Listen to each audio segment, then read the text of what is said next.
Hi.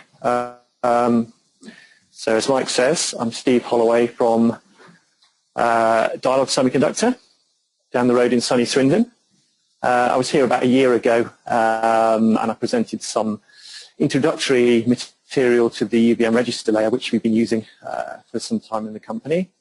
And I think I overran. I'm probably going to overrun today as well, but let's hope not. Well, I'll probably just have to rush to the last few slides like I did last time. But there's some more kind of advanced topics that I'm kind of going to go through here, which are the sort of things that you don't necessarily immediately find in the user guide. Good. Okay, so the agenda will be a quick introduction to the register layer, background, its heritage, family tree, and then straight into a few little topics and some sort of advanced topics such as how we do backdoor access, why we want to do it, how we implement multiple register address maps in our register model, why we want to do it, how we do it, adding bus extensions, which are how do we convey additional information to the bus driver using the register access API, and some additional considerations for coverage. So how we might extend the coverage model a little bit more.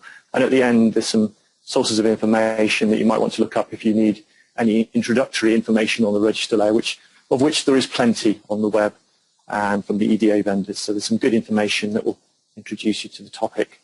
So what does the UVM Register Layer give us? What has it ever given us? It gives us, I'd say, the main headline thing on point on this, that okay, we can achieve a lot of this functionality with our own approaches, but what the UVM Register Layer crucially offers us is a standard modeling approach.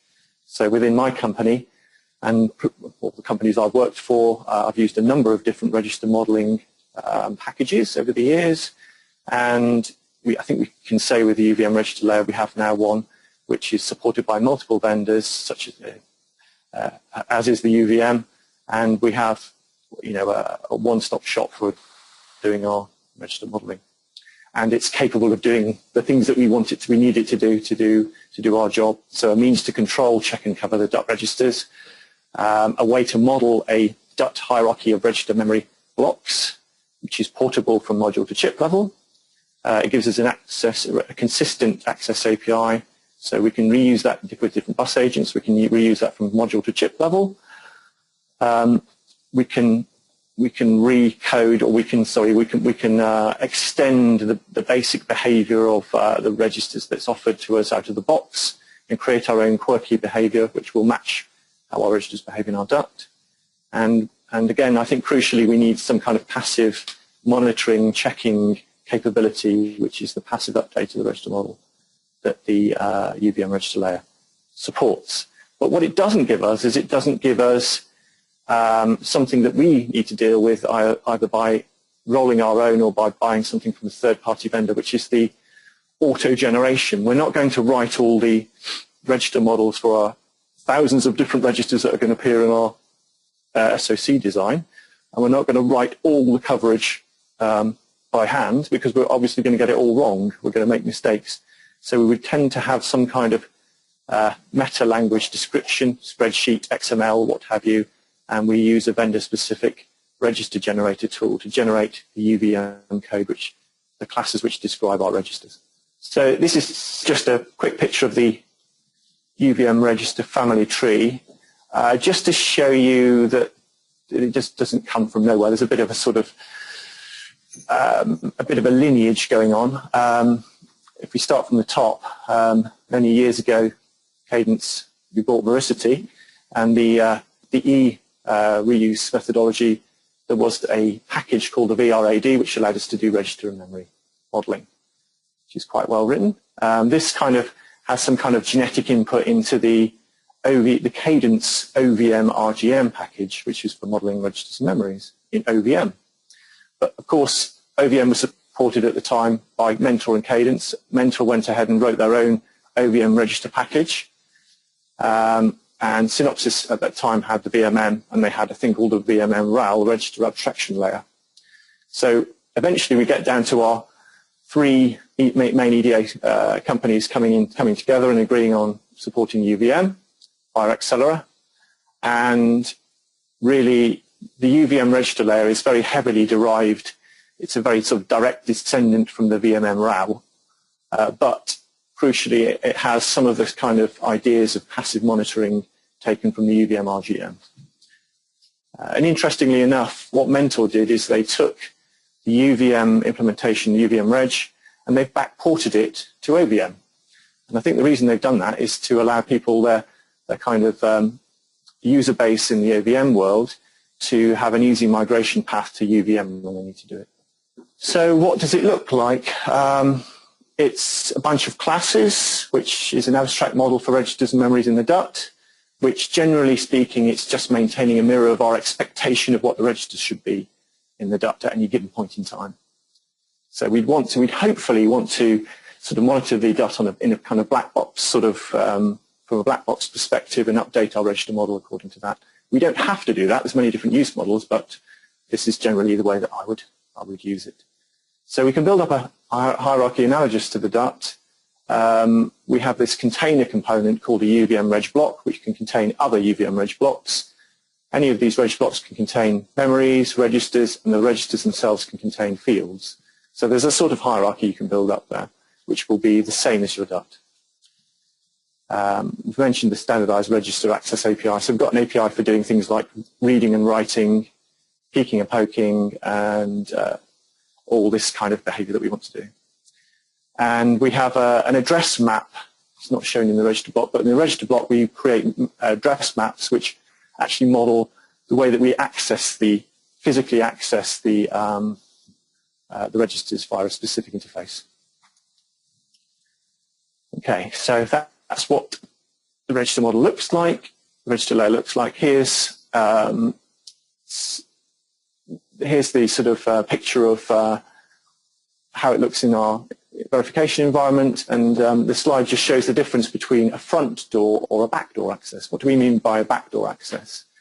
So in our default mode, in our user sequence, laser pointer's just run out of batteries, we see that we can just do a write, and a default write to the register model uses the front door. And the front door, what I mean by that is it actually uses the bus agent and uses the physical interface to actually access the registers on the chip. We can, if we set it up correctly, use what's known as a backdoor. A backdoor uses the magic of the DPI to access the simulator objects, and it, thank you, is that laser, thank you, big yellow button. So it uses the methods inside the UVM register layer called, I know, yeah, I know, yeah, I realise that.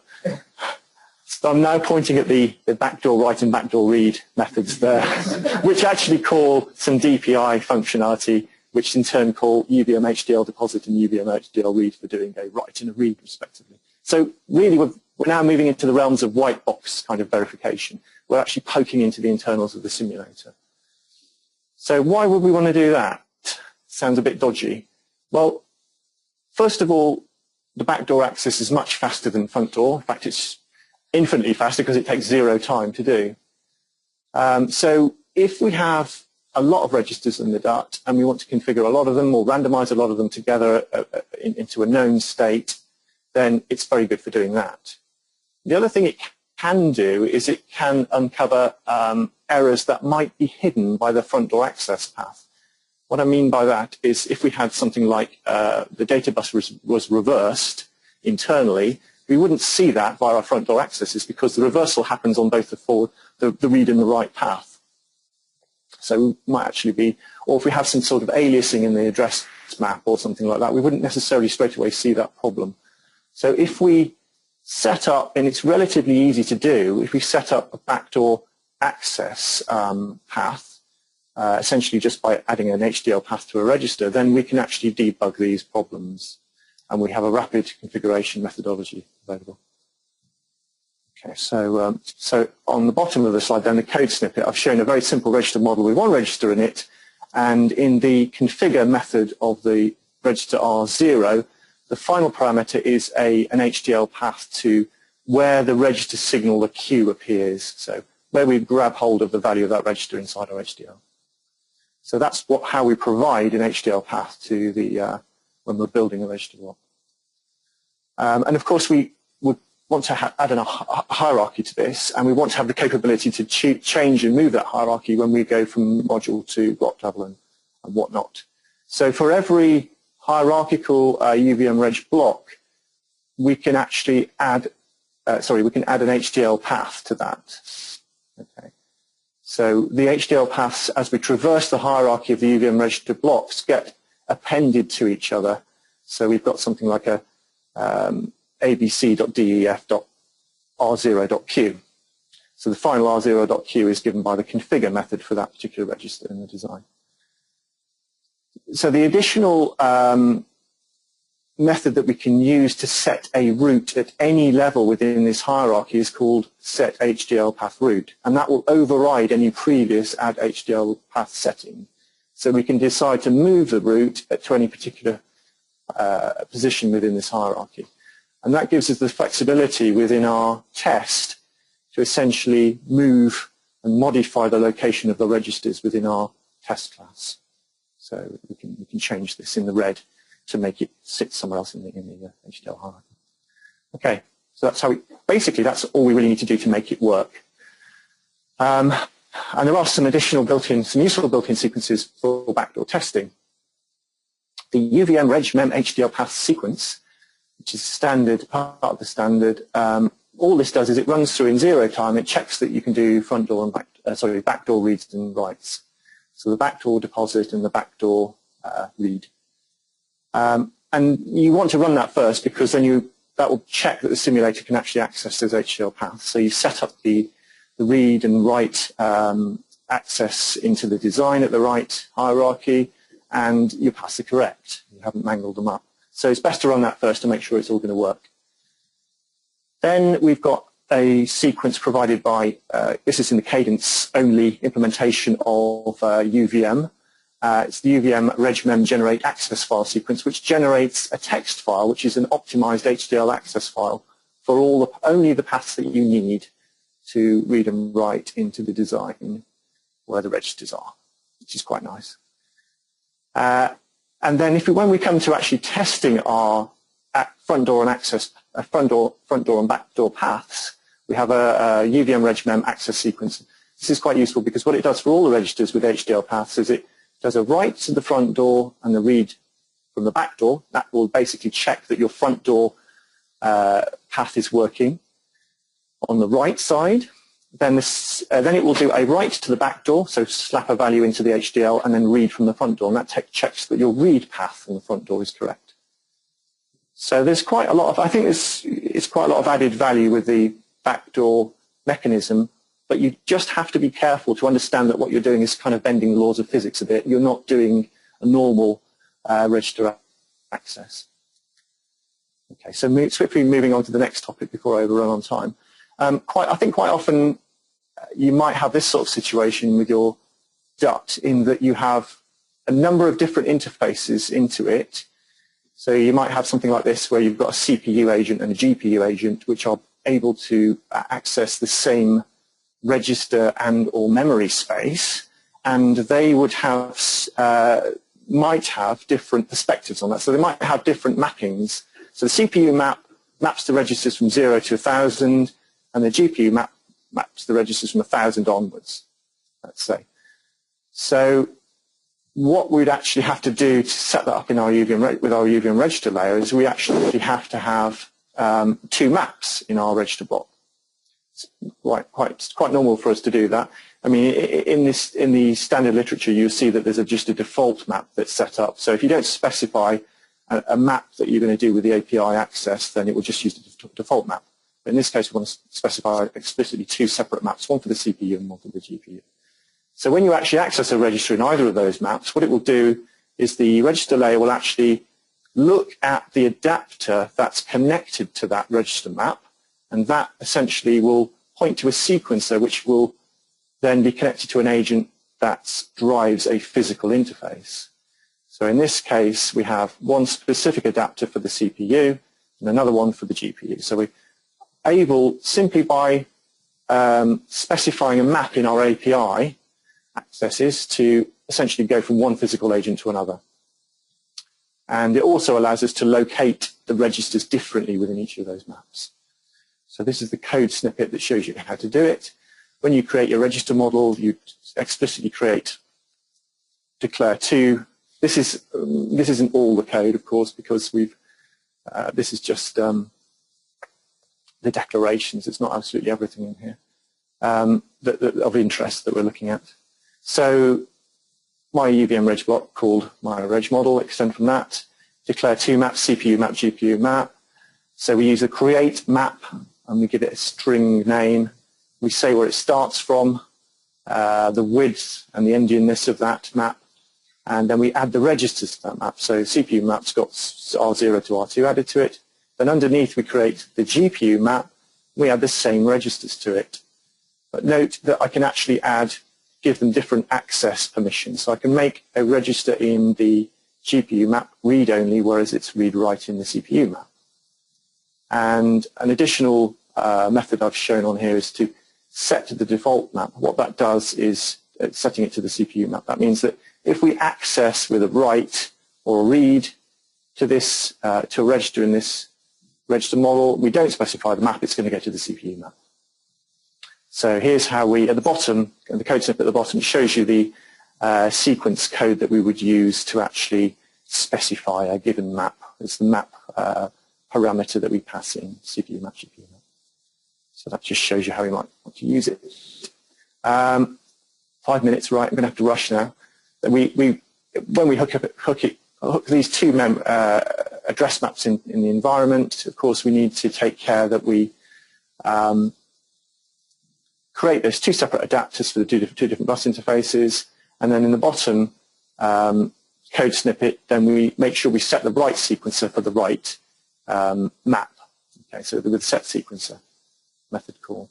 And the bottom snippet is basically, I haven't shown it on the other block diagram, that's if we're using passive prediction. We also need to connect the predictors up correctly as well. This slide shows that because in your register layer callbacks, which can create custom behavior, the map gets passed in as a parameter, so that means you can change the behavior according to the map. So this code snippet, I won't go through it in detail, but makes a register read-only given a particular map, GPU map.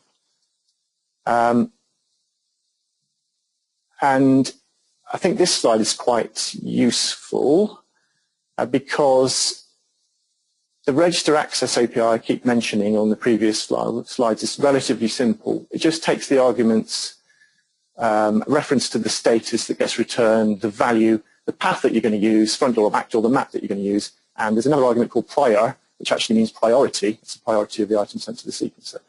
Well, that might not be enough. We might have some subtle bus control we want to actually do, such as protected access or looking or burst or something like that. So actually, the API does take an additional argument of type UVM object, which is called extension. So that means that what we can do is if we have, for example, we want to fake up some privileged access on an AHB bus here, we want to control the HPROT signal or something like that, we can create a object which is derived from UVM object, and we can set a privileged member of that to 1, and then we can pass that in to the extension parameter of the write. To make that all work, we need to make sure that we can fish this extra information out inside the adapter. So in our register bus side of the adapter, we need to know how to handle that on the bus side. So when we create our sequence item that pertains to this AHB bus, then we can use this method called getItem. That gets the UVM reg item, which gets created by the, generated by the API call. So further down at the bottom of this code snippet, if the item is actually been set, if we don't pass it, it will be null. So we need to check that that's not null. We can copy that, cast that extension because it's a UVM object. You have to cast it into the right type. This is the AHB info. Then use that extra info by changing something in our bus transaction to be the same as that. And then our driver will handle that correctly. So it's a way of passing down additional information into our physical interface. How are we doing for time? We have to sort of skip over the last few slides. Couple of minutes. Yeah. Couple of minutes. I've got 2 more slides. So the coverage, I won't go through the coverage API that is shipped with the UVM Reg. Basically, it doesn't give you any coverage at all. It just gives you an API which can allow you to switch on, switch off, or select or build a given granularity of coverage. So normally your coverage model will be auto-generated from a third-party tool, or you'd roll your own. So that's fair enough. But that typically will only give you coverage of the access that you've done, nothing more than that. I've accessed this register, I've read from this value, I've done this, written these values, I've written to these address map locations, but that's typically not enough for us to do functional coverage. We also need to do things like cover these interesting scenarios, such as we need to cover a register value when something interesting happens, some event in our scoreboard, let's say, or we need to cover a scoreboard variable when, for example, a register gets modified. So we need to be able to synchronize to these sort of things, happenings within the register map, or sample the registers when something interesting happens in the scoreboard. So for the former case, on this slide, I've got an event in the scoreboard called TX request event. So it might be emitted by a dot monitor. And because we've got a handle to the register model in the scoreboard, it's relatively easy for us to grab out the register field from our register model, get the value out of it into a cover group, and sample the cover group. So that's pretty straightforward.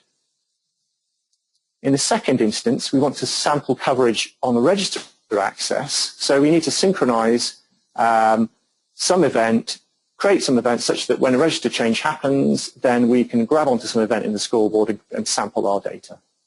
So in this case, it's quite a good usage of a callback.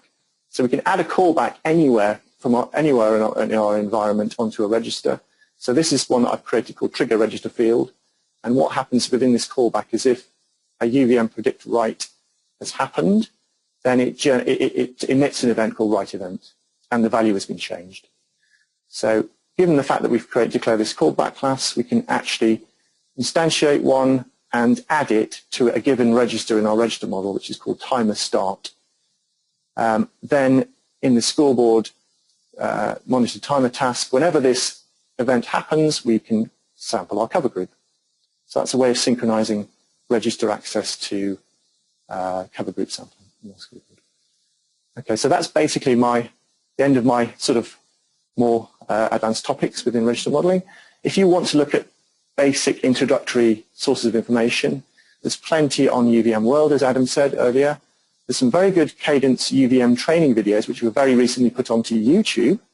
And the Mentor Verification Academy has some good written material as well as training videos. Okay, thank you. Thank you. Any questions?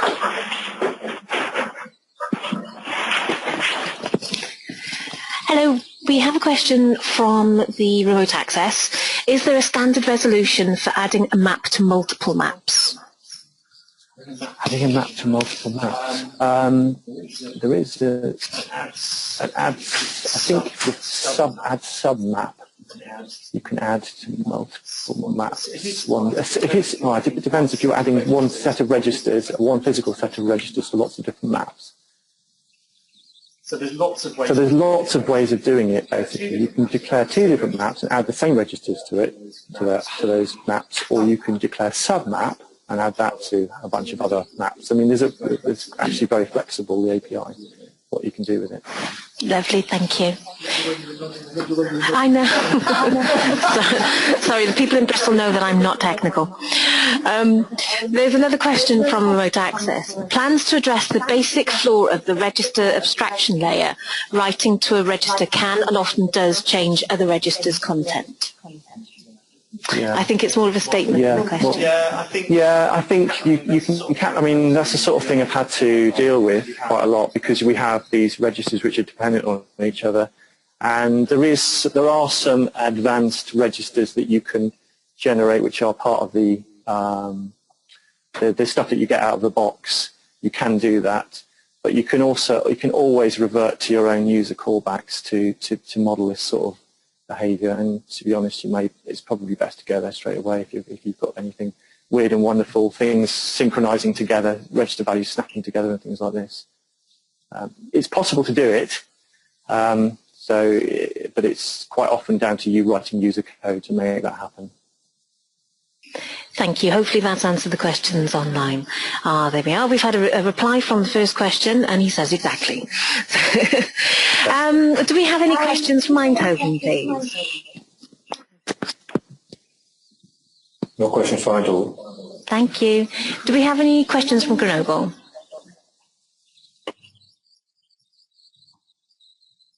No question in Grenoble. Thank you. Sophia, do you have any questions for us? Just a comment on the previous question, actually. There is a documented race condition when we predict a value while a register is being accessed. And I think that the question from Andrea online is really how to address this kind of issues. And I'm not sure to get the answer. Yeah, well, I'm not quite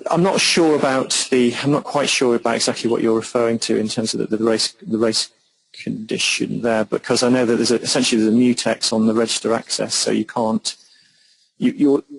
Certainly the register model, when a register operation is happening, essentially locks out, and you know there's a busy flag there anyway, so you know when a register access is in progress. Yeah. Yeah, but when a register change the value of another one, you want actually to predict the other one while you're accessing the first one. And this mutex makes things a bit complicated. Well, I sort of had a similar sort of issue where I had a register which has a locking bit in it, and the locking bit changes at the end of the access, but some of the other fields within that register are lockable. So you've got to kind of work out, and the thing is that the order of the field access may not be in the order in which you kind of all that happens. So you end up having to sort of add extra bits and pieces into your callbacks to monitor this sort of stuff and record what's happened. So it is possible to do that, to solve it, but it can be a bit tricky. Okay. Okay. Thanks, Steve. Thank you very much.